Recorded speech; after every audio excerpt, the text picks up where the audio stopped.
this is a taster, and it has been designed specifically to introduce you to new training courses, new trainers. It's really an opportunity for Carole to try out what she wants to deliver with you. And we find that members are a great audience for us. You assist us in providing Carole more information about what's working, what could change, what you might want to know more about, and all of those types of things. So we really do welcome your help with that. But in the same breath, or maybe I should say, and we also ask Carole to provide at least 2 to 3 takeaways. So by the end of today's session, you should be learning a little bit more about project management and P2. It's a different approach. Some of you may have attended a webinar we did about a year or so ago where we had Kylie Cochran come in and talk about engineers. What do we need to know about engineers when we work with engineers? Well, we thought that worked really, really well. So we asked Carole, because Carole is a public management professional, what do P2 practitioners need to know when they're going to be working with PMPs or project manager professionals? And she said, well, I've taken foundations. I am a facilitator, and I'm also a public engagement specialist. So let me have a crack at it. Let's just take a look and see, how do PMPs work with oh, goodness, I'm struggling. PMP, project management professionals. So with that, Carole, we're going to welcome you and look forward to today's session. Just a little bit more. As mentioned, Carole is a certified project management professional with 10 years experience as a public participation practitioner. The P's are killing me today.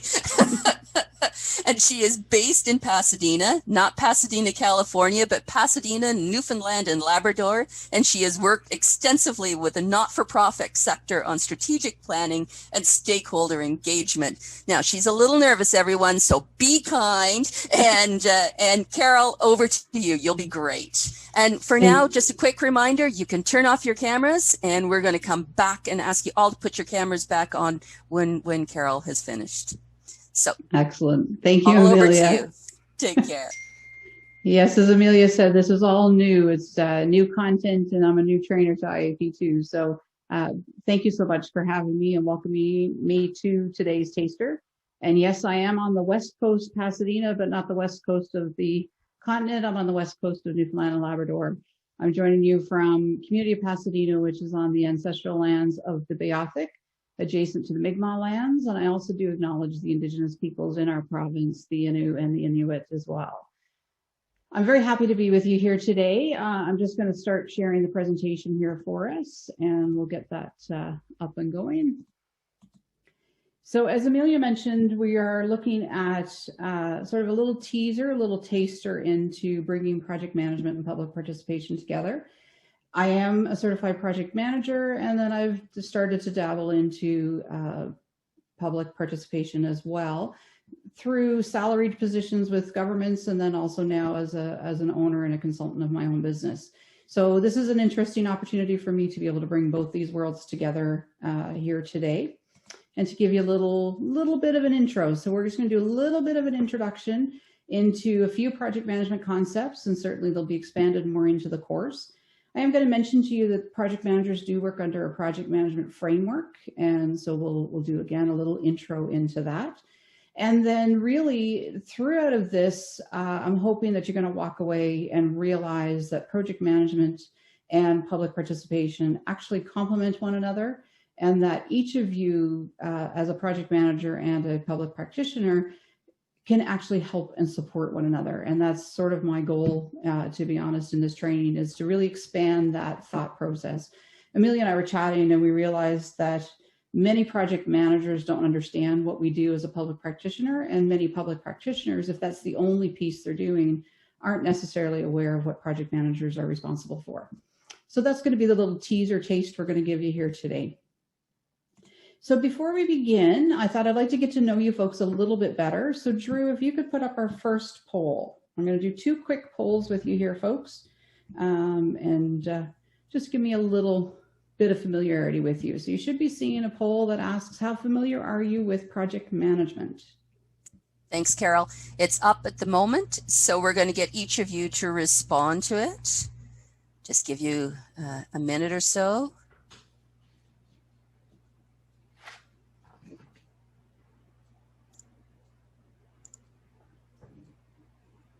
So Drew, how are we doing?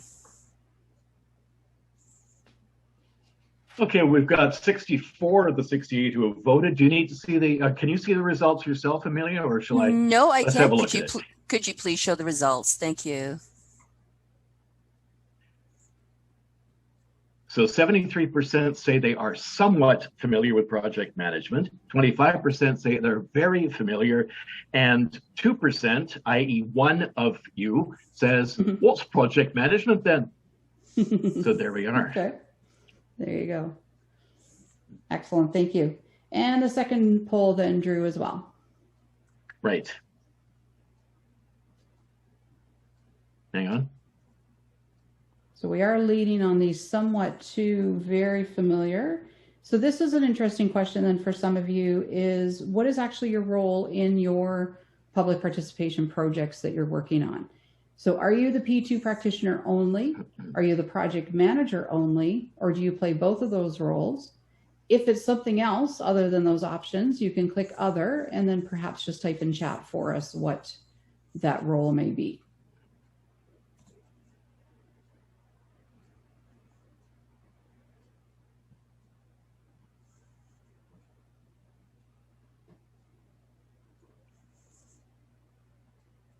Okay, let's have a look and see what we've got here.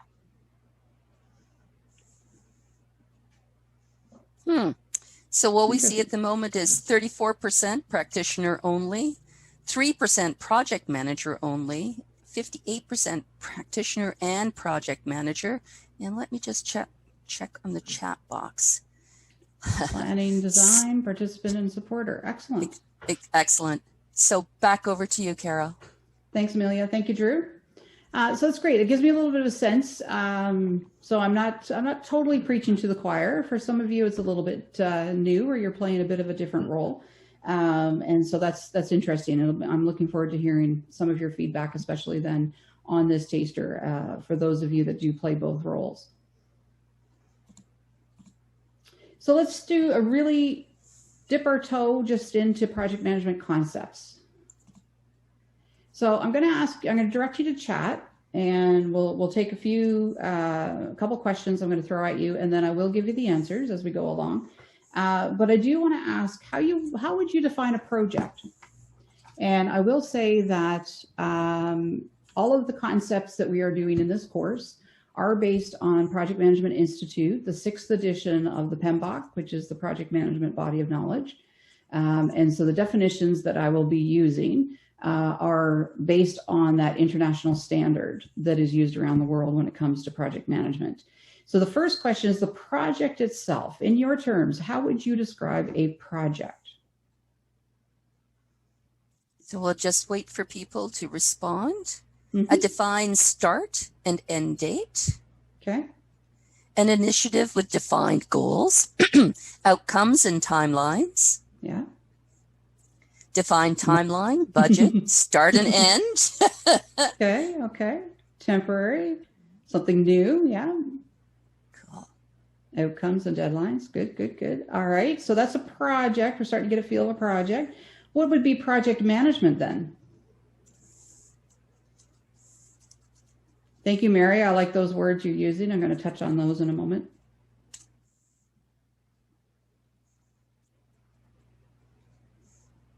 Kristen's added a keyword in there, managing. Nancy's got managing as well.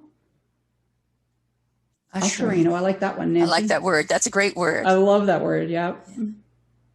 Guidance and oversight. Okay. Yeah. All right, interesting. Orchestrating. That's another word. I love that. It's a great visual. All right, so third definition, project manager. So we talk project management. How would you describe project manager?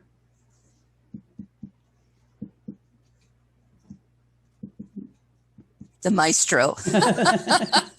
A the fall guy. Cop. There you go, Julie. Yeah. Apparently someone's been a project manager before. The babysitter. The oh my. The cat driver. I love that. Herder.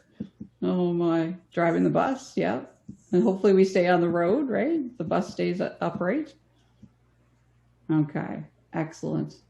So for those of you that's early in the morning, you've had your Wheaties. For those of you that is well into the evening, you're still with us. So lots of great chat. So thank you for that. So here are the official definitions as per PMBOK, again, which is the project management body of knowledge issued by Project Management Institute. Many of you already touched on this in your definitions of project. It is a temporary endeavor. It's a temporary endeavor undertaken to create a unique product, service, or result. When I first got my certification many, many years ago, I think we're on version 6 with version 7 to come out. I think my exam was based on version 4 or 5. The word result wasn't in the definition of a project. And I was really happy when they added the word result, because projects, we think of building these, massive skyscrapers or bridges or something tangible. But the result sometimes is missed, and it is still a project. And if you think about your engagement initiatives, many of your engagement initiatives may just simply be that, a result. It's a recommendation, or it's a report, or it's a particular decision. You haven't actually built anything in particular. So I was really happy to see the word result. That was just a personal thing. Project management is the application of all the knowledge that you have. So the conductor of the orchestra is one that I actually use a lot, because you are the conductor up at the front. You're leading that team of people. So you need the brass section to work with the percussion, who needs to work with the strings, and so on. And you're conducting and bringing them together. So I was really happy to kind of see some of those analogies in the chat as well, because it is certainly something that I've used. And then project manager is the person who is that conductor. And we talk about it as the performing organization. So the performing organization is the organization that is clearing, or is paying and supporting and leading that work to be done. All right, excellent. Just trying, Drew, we've got some annotate there. So I think I just got it cleared off as we move through there. So some concepts then of the project. Many of you touched on temporary. So temporary is correct. A project is temporary. There is a start and an end. It doesn't necessarily mean it's short, though. We have a hospital in my area of the province that's been going on for about 10 years. There are actually walls up now, and we're starting to see it in the community. But if you ask anybody about this particular project, it's an ongoing project. So it is temporary, but it's not necessarily short. So duration could vary. It could be a short project. It could be very long. Someone in the chat, and I apologize, it'll take me a minute to go back through, mentioned the word deliverable. And often when I do deliverable, I'm going to hold my hand up if you are watching my camera. I tend to do this with a deliverable. What do we mean when we say a deliverable? Anybody want to try to give a stab at that in chat? Yeah, exactly, Kara. It's something tangible and measurable. Thank you, Mary. So it is something that we can touch and feel, right? It's something that we can measure. But at the same time, the interesting thing about projects is you can have intangible results. So your project may have intended positive effects. It may also have intended negative effects. You can think of projects such as right sizing. You could think of projects as eliminating a service or closing a particular branch of an organization or a particular service. It's still a project, and we know that there's going to be intended negative results. And as a result of those, there may be some intangible outcomes as well. But typically when we talk about tangible or a deliverable, we are talking about that tangible piece. So back to that product, service, or result, something that we can measure and that we can go through. So this is just a real quick snippet here of some concepts around project management, just to kind of get you thinking as we're doing that. And certainly in the course in May, we'll be looking at expanding into that and doing a bit more in depth.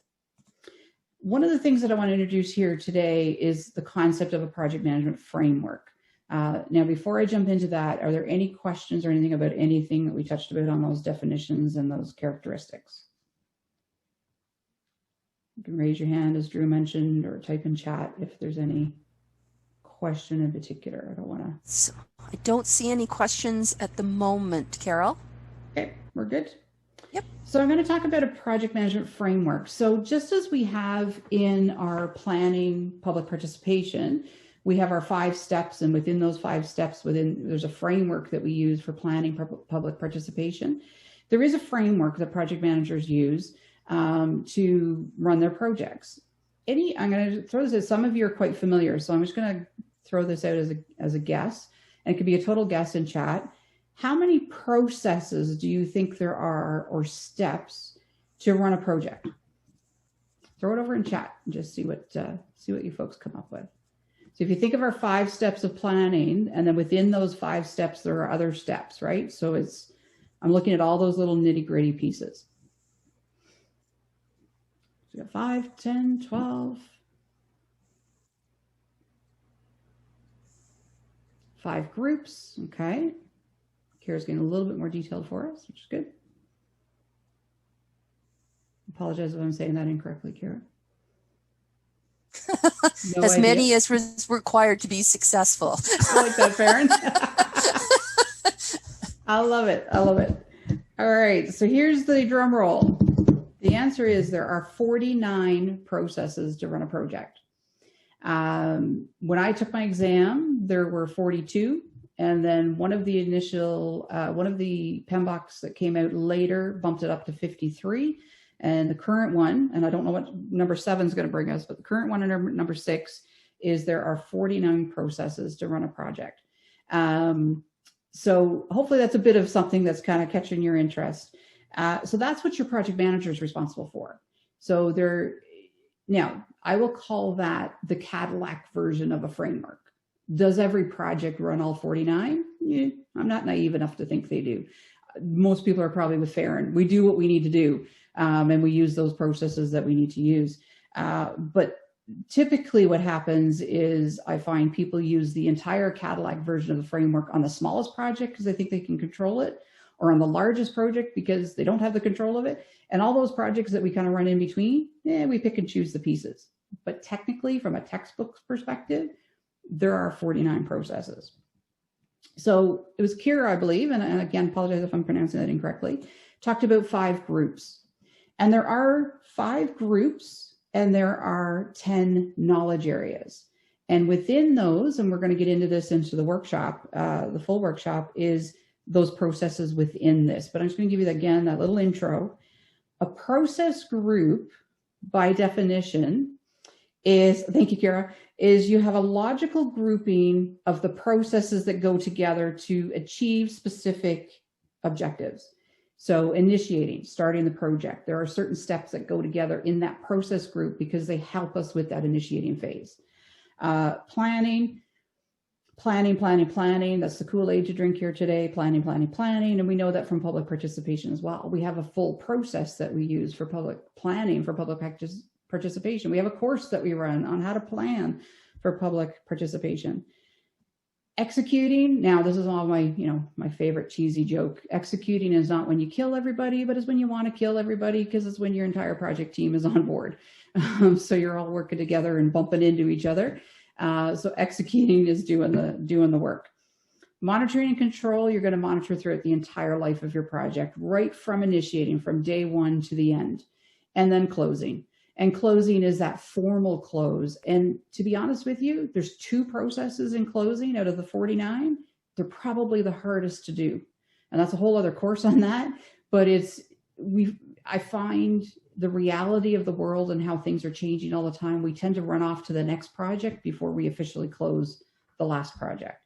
So these are the processes. I've got them kind of listed in a nice little curved chart here. It's not a linear process.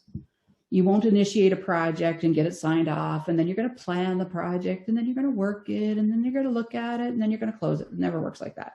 This is a very integral, moving around type thing, but there is a process that you do use to get yourself from initiating to close. So those are the 5 process groups that Kira mentioned earlier. Within those process groups, I want you to think of that as sort of an overarching, we have what's called 10 knowledge areas.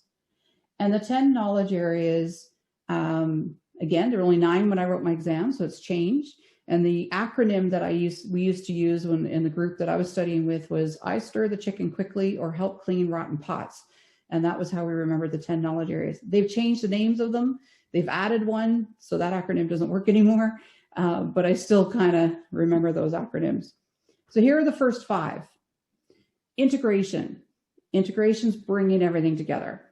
So trying to sort of use that coordination piece. Again, that's that framework that you're bringing it. Scope. Anyone know what scope means? Again, you can type in chat if you want. Scope. A lot of people think of that, Nancy. It's actually not quite that. Oh, I like that phrase, Mary. That's kind of interesting. So a lot of you are kind of thinking around size and parameters and so on. Scope, when it comes to project management, scope means work. Yes, all those things that you're talking about are correct. It's the boundaries. We want to do the work and only the work.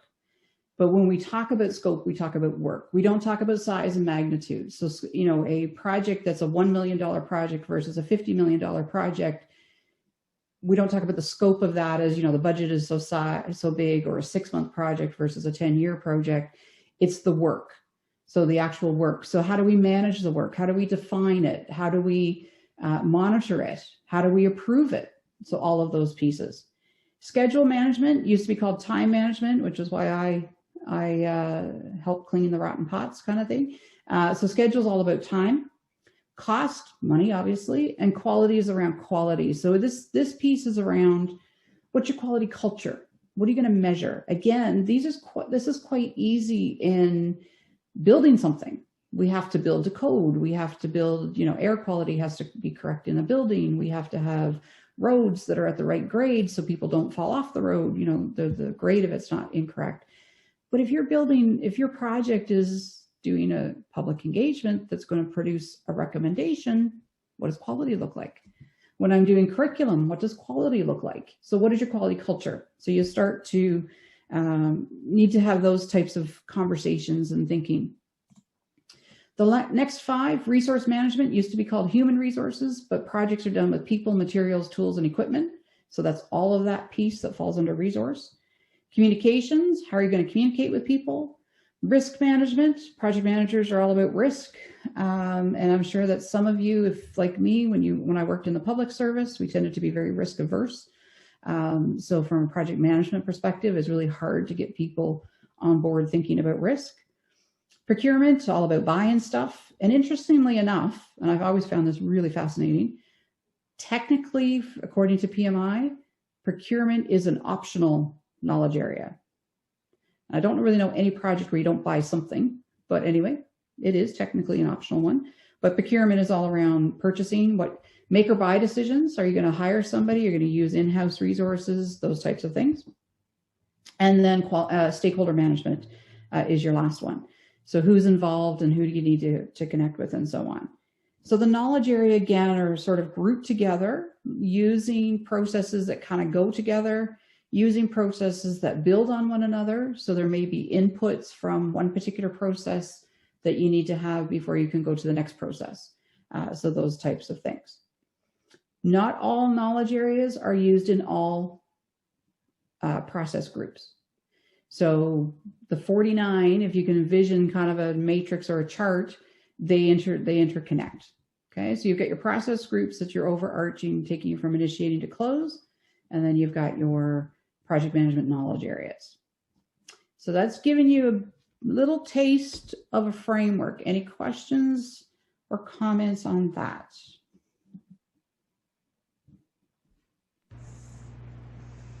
Not seeing any at the moment, Carole, so I think you can keep going. All right, we're good. All right, so now this is what we talked about at the beginning, or what I talked about is how do you bring these together? And I know we don't like acronyms, but kind of in my head, I've been talking about PMs and P3s. So how do we get the project managers to understand what we do as public practitioners? How do we get the public participation practitioners to understand about the project managers? So Drew, if you could put up our last poll for me, please. I've got a question for you folks now about your P2 initiatives. Are they standalone projects? Are they typically part of a larger project? Or is there another configuration that I haven't thought of? And if there is, just choose other, and then you can type that answer over in chat.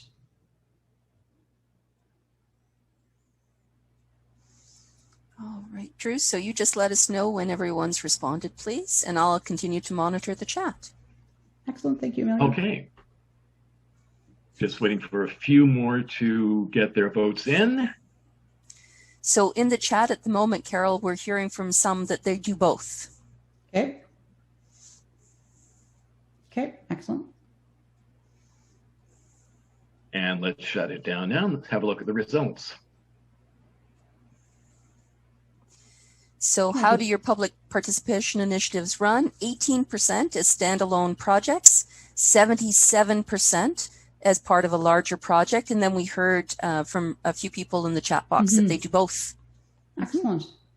So this is where, to be honest, the 77% of you, this is where my conversation with Amelia started, was that fact that now as a consultant, I get hired to do the public participation in some of my contracts, and I'm not part of the project. So there's a bigger project. I actually just had a conversation with a client on Friday, or a potential client, looking for support to do 20 virtual engagement sessions. They're in year 2 of their project in the province, and that project is in year 5, is part of a project that's a national project that's in year 5. So I'm going to be that far removed from the project manager. I'm only really going to be managing the engagement piece. So that makes it kind of interesting, again, to understand, you know, how each side is going to work with that. So again, this is just a teaser of some of the areas that I really see that there's some strength and there's some alignment between project management and public participation. The first one's in planning. So as I talked about earlier, we have a full process, a framework for project management. We have a full planning process for public participation. The rule of thumb in project management we always talk about is planning should be longer, if not longer, than, should be as long, if not longer, than execution. I'm going to say that again. Planning should be as long, if not longer, than execution. And for some people, that's a bit of a surprise because they just dash down a little plan and then they go do it. But to do this appropriately, you know, we want to put that effort into planning. I kind of think of the old carpenter's adage, measure twice, cut once. You know, you measure it out, you check it all out, you measure it again, and then finally you go to the execution piece.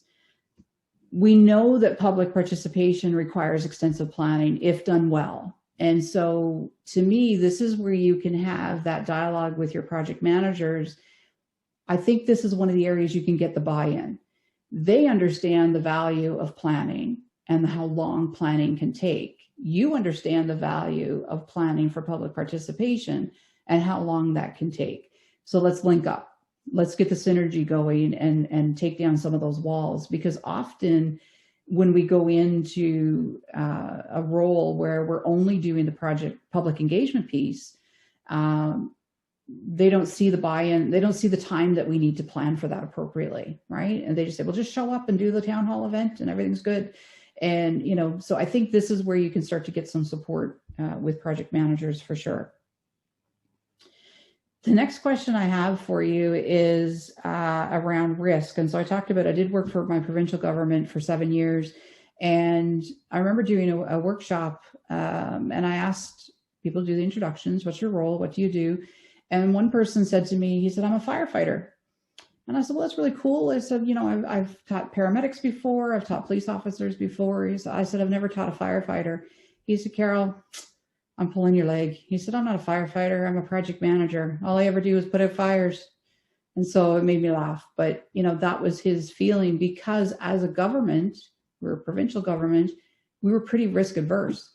And the unfortunate thing is about being risk adverse is you tend to be putting out a lot of fires because those risks can happen.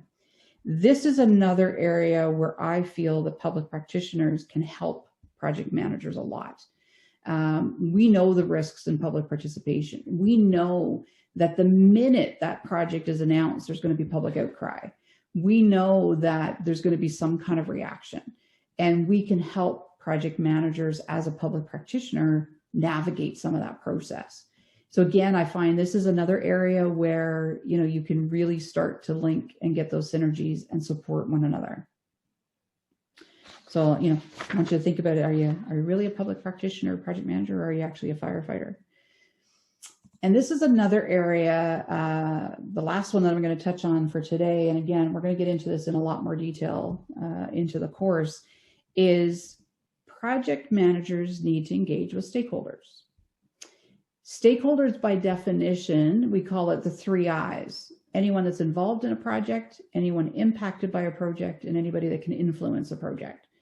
So when you think about all those groups and you think of the project managers and trying to engage with all of those groups, they often don't know how. This is where the public practitioner can come in. We know how to design engagement. We know how to tailor engagement for different groups. We know how to assist them in that promise. That was the first conversation I had with the client. The first question I had with the client on Friday when they contacted me is, what's your promise to the public? Well, what do you mean, what's the promise? I said, well, what are you going to be doing with the engagement? Why do you want to talk to them? And so they're like, well, what does that mean? And so it was interesting to sort of have that conversation and put that, you know, public participation practitioner hat on to say, the minute you put something out there and you expect people to give you input, you need to make a promise around that, right? And we know that from public participation planning. Another piece that comes to around projects, there's quite a bit of research done on why projects fail. And one of the reasons that keeps coming up in research is lack of user input. And I don't know how many of you have ever had a project where something was being built or a tool was being developed or a new software platform or something, and then it rolled out and all the users hated it. And then the project, you know, kind of got derailed. This is again where, as a public practitioner, if you can start to talk the project manager's language, you can help them through those processes. So really today, folks, for everyone that's joined here today, I'm hoping I'm giving you a bit of a snippet as to what we're looking at, because when I was speaking to Amelia about this particular program, I said, you know what, both of my hats, my project manager hat, my public participation practitioner hat, they need to be the same hat sometimes, and we need to understand each other. And I do feel that both processes can really help one another. The planning process for public participation and the project management framework. So that's mostly what I have for you folks today. So Amelia, do you want to open up to questions, and let's go from there? Absolutely. And I'll get you to stop sharing so that other people can come back on, and we can see their faces as well. So really, this is an opportunity for all of you to join us. And if you've got questions or concerns, we noticed that when we started today, there was a number of you that do project management as well. I had to laugh when Carole and I started this. I mean, I had been involved in delivering a lot of multi-million, in some cases, multi-billion-dollar infrastructure projects with transportation, and had great project managers, but very few people actually knew what I did. And so it was really important for me to explain who I was and what I did, but also to take the opportunity to learn from them. I said, the last thing that you want is you're going to have your great plan with your 49 and your timing and your budget and everything else, but it only takes a protest and the government members getting scared and worried that, oh my God, people don't like this, to shut you down. So sometimes it's really important to listen to us, the P2 practitioners, and what do we bring to the table. And the only way to do that is to share. But I don't know if other people have stories out there or why understanding this is so important so that we can deliver successfully. Please pop up your hand or open up your mic. We've got a lot of you still on the line, so we'd love to hear from you. And if you don't mind sharing your screen so that we can see you, that is also excellent. Any stories out there of working with project managers? People are quiet today, Carole. I'm sure they've all got stories. A couple comments oh, in chat. Chris. So we've been answering that. Chris, Why don't you unmute yourself? Let's hear your story or your question. Drew, could you help with unmuting, please?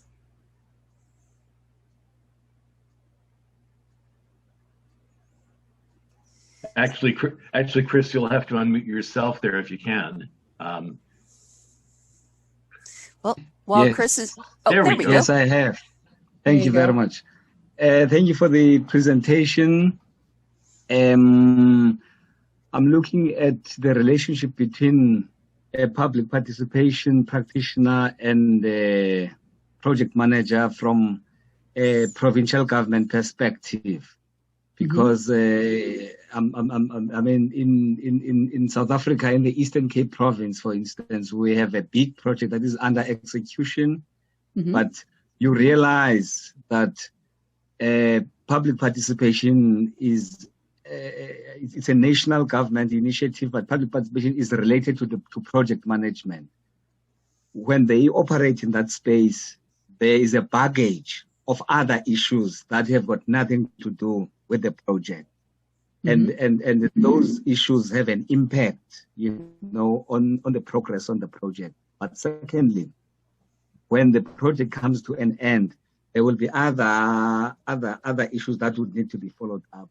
So there is a thinking on our side, you know, especially from me in particular, to say what could be the complementary role, you know, between the bigger provincial government and the project manager who manages project level, you know, a participation and engagement, so to speak, in a way that does not duplicate, but in a way that complements, you know.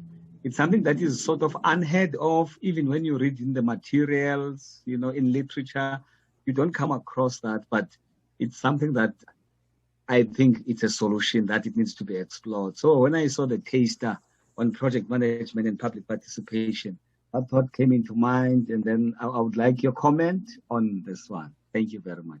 Thanks, Chris. Excellent. Thank you, Chris. I totally agree with you. I was a project management professional long before I was a public participation professional. And I probably fell into public participation without the training. So during the last year, I took my training through IAP2, and the entire time that I was doing the planning, the two sessions of planning, I'm like, but this is project management. And so, but in all my project management training, we never talked about public participation. That language is not there. We talk about stakeholder engagement, and engagement is, you know, looking at some of the comments too in chat. Engagement is a term that's thrown around, but without an understanding from a project manager's head of what engagement is. And I'm seeing a lot of you nodding, saying that's exactly the challenge. So I really agree with you, Chris. I do think there's a gap between that.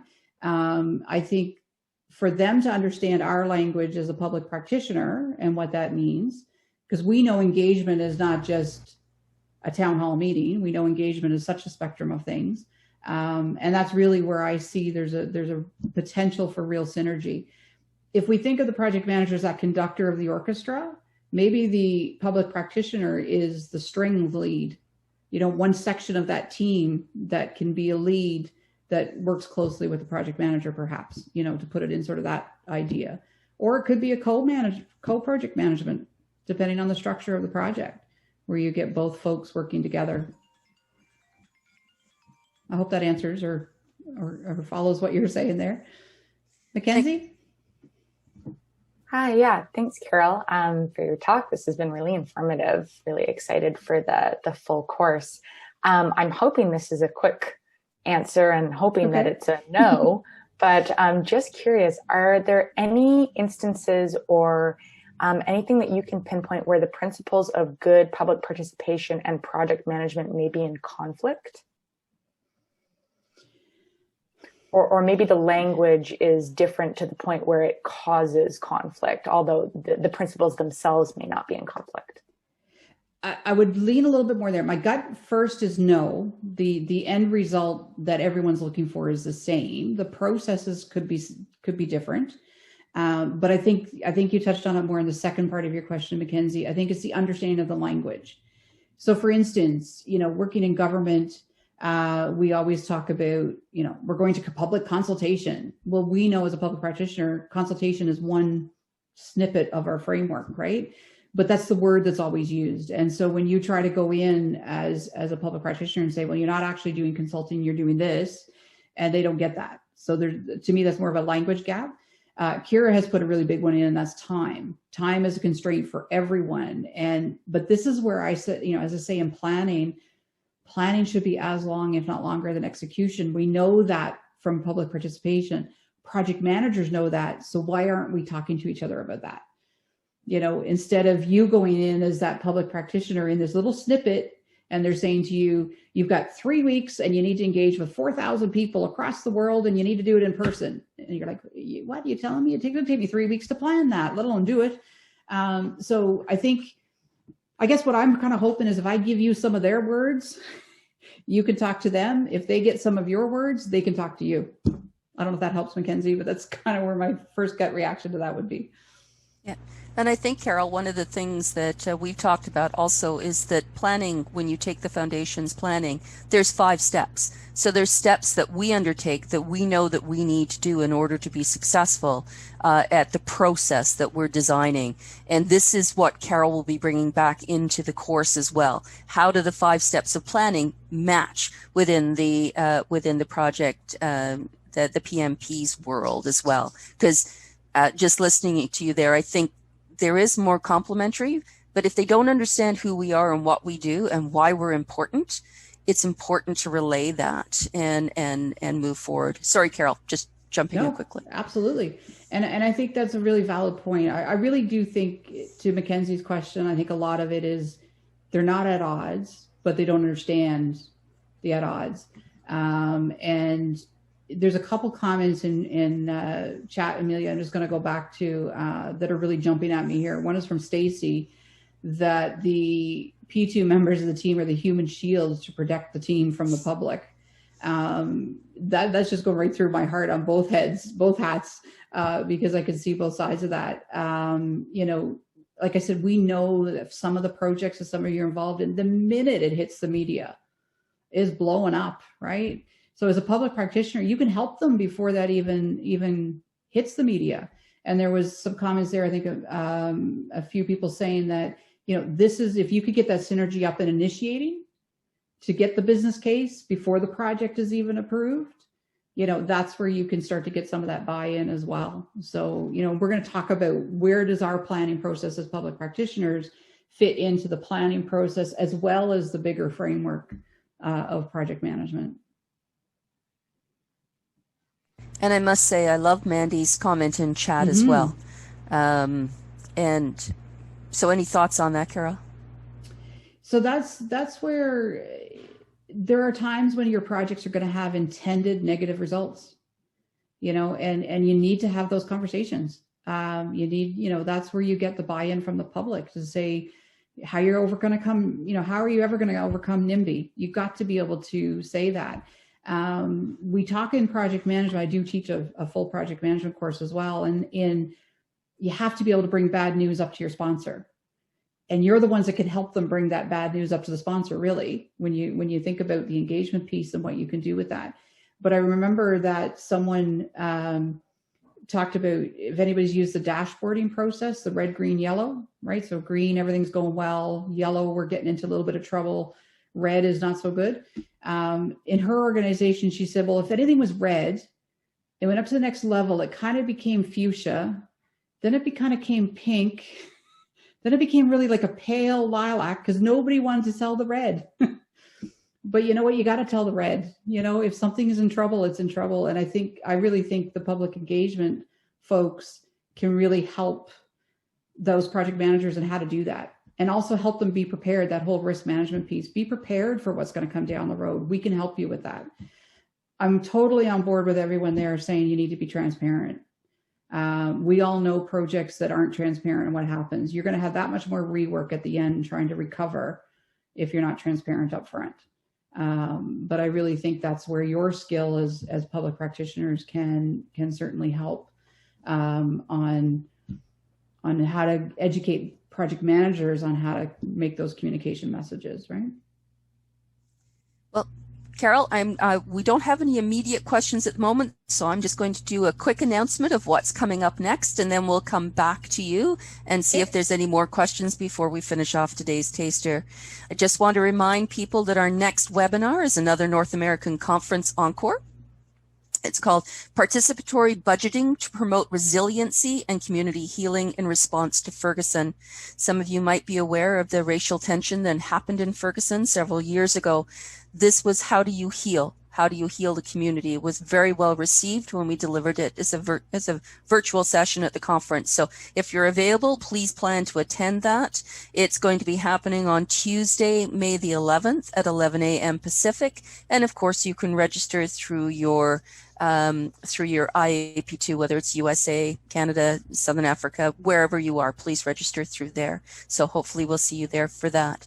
But just before we finish up, because this is a taster, it's meant to be about 45 minutes. Any other questions for Carole? So Carole, thank you so much for doing this.